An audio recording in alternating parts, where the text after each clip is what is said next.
But what else? The other thing that doesn't get enough attention, and I was talking about this earlier, because the Warriors, over the course of this entire dynastic run, it's been about the glitz and the glamour, not necessarily the grit and the grind. It's been about the style over the substance. They're a great defensive team. They're a great defensive team, a tough team, a physical team. Mike Brown has done a masterful job when it comes to coordinating this year's Warriors defense. Why don't people talk enough, specifically as it relates to this series, about what Golden State is doing to Boston on the defensive end as opposed to what Boston is doing to itself on the offensive end? Well, defense is not sexy, right? Like, yeah, defense wins championships, but people don't want to talk about defense on the big shows, right? They don't want to talk about it on podcasts because it's harder to pay attention to what the defense is doing. And it's, more fun to talk about Steph Curry and scoring. Right. Or point the finger at Boston, like Boston's choking or, throwing the ball away. Yeah. Right. Like, I think what's fascinating about Andrew Wiggins and his defense against Jason Tatum that I don't think enough people talk about, we talked about this on the Underdogs podcast that I do with Levitard, is that when Andrew Wiggins is guarding Jason Tatum, he's shooting 37%, Jason Tatum, which is the same that he's shooting overall in the series. So you go, okay, Andrew Wiggins, when he's guarding Jason Tatum, big whoop. The key here is he's defending without fouling. When Andrew Wiggins is defending Jason Tatum, he defends him so smartly and with all the strength of Andrew Wiggins and the size and the bounce ability, but without any of the mistakes and fouling Jason Tatum. When Wiggins is guarding Tatum, Tatum has only 2 free throws this series. 2. Count them, 2. When Wiggins is not guarding him, he has 30 free throw attempts, okay? So that is such a dynamic thing in this series is Andrew Wiggins defending and locking down Jason Tatum without sending him to the free throw line, which, by the way, buys him some time, gets him some rest, gets him a breather.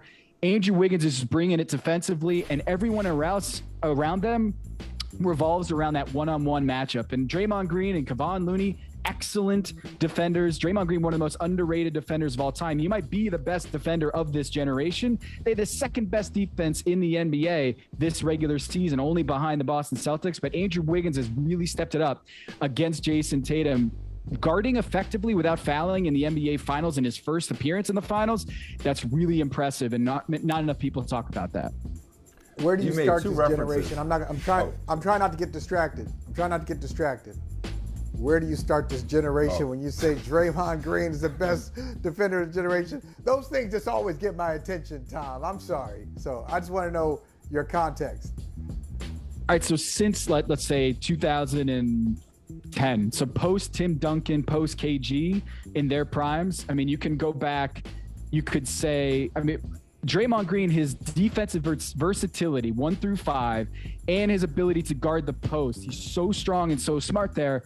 And with all these championships, like, look around that defense. Who else is elite?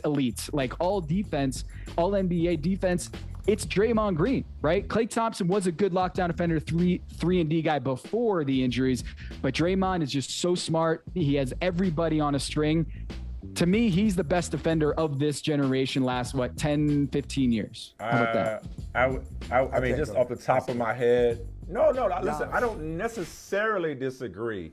Rudy Gobert or Kawhi Leonard may want to have a word, but the reason I love the sentiment, though, is the versatility, one, but like, he has been the linchpin of maybe on the cusp of 4-time championship caliber defense. And the way that the Warriors have been able to play, whether you want to call it the Death Star or the Hamptons 5 or whatever nickname you want to give that lineup, Draymond is at center. And Draymond is the one quarterbacking that defense. But the other thing you said that got my attention, Stro, and you referenced it twice, not quite in passing, but I'm sure it was intentional, is the fatigue factor, and specifically with Jason Tatum. You think that's an issue here, especially the way they finished Game 5, and I know Ime Udoka talked about it a lot. Is that an issue going into Game 6 for you? Yeah, 100%. I mean, I think the stat is that he's played more minutes this postseason in 52 days than anybody in NBA history. More minutes in that 52-day span no one's ever done this before. And you're asking a lot with the shoulder injury that he suffered recently. And like the scoring, they don't have a point guard on this team. Marcus Smart is the nominal point guard. But look, we've watched this series long enough to know that they have a real problem generating efficient shots. So that whole shot creation and efficiency, it's falling on Jason Tatum's shoulders. And that's a bum shoulder too. So yeah, I do think that fatigue is hurting him.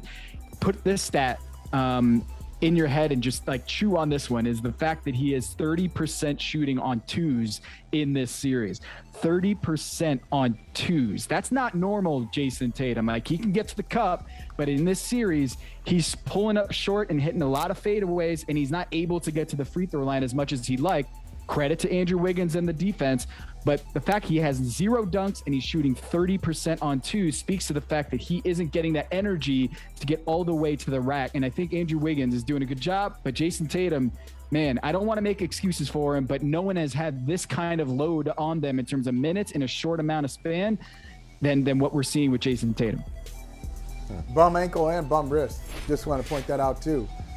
He's had a wrist injury, so I think it's more. I would go more injuries than fatigue, but as I said to Mike earlier, Tom, don't want to hear about it right now. Game 6, you just got to figure it out if you're Boston.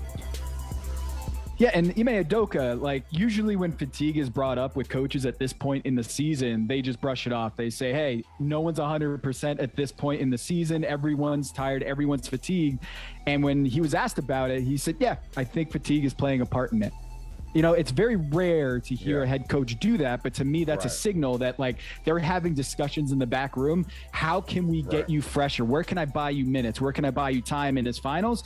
Because it's very rare. You guys know when a coach talks about fatigue and a player being tired at this point, that you don't normally hear that.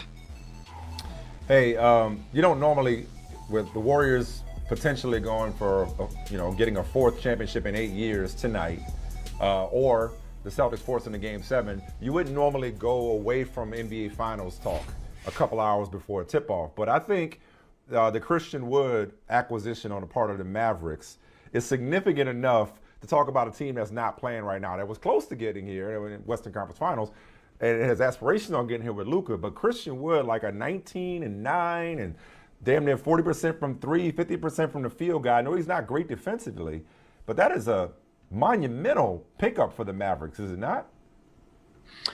It's a good pickup, but I wonder about Boban being gone and how Luka feels about that. His best friend on the team and a guy that he vibes with constantly. And I think Goran Dragic has got to be coming down to Dallas now because his Slovenian teammate, his boy, he's a free agent. And I think Boban being gone, like, you want to make Luka happy, right? And making Luka happy does entail giving him another guy who can get the rock and score. And that's Christian Wood. Like, I like his scoring creation, like his shot creation and his ability to score at a high level efficiently.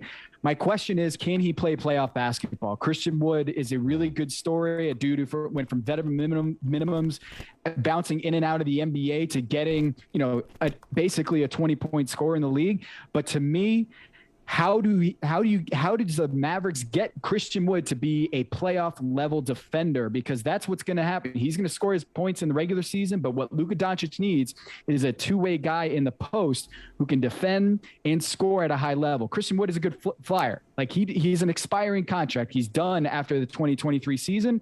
I'd like this move from Dallas, but to me, I haven't seen yet Christian Wood delivering in the postseason. That's my biggest question mark. And for the Houston Rockets, it's fine. Alperen Şengün, it's his time. Paolo Banchero, Chet Holmgren, we'll see which one they select at the number 3. But to me, it's all about Alperen Şengün. I love this dude, this teenager from Turkey. He had a great rookie season. I think it's his time to shine, and the Christian Wood deal does that for them.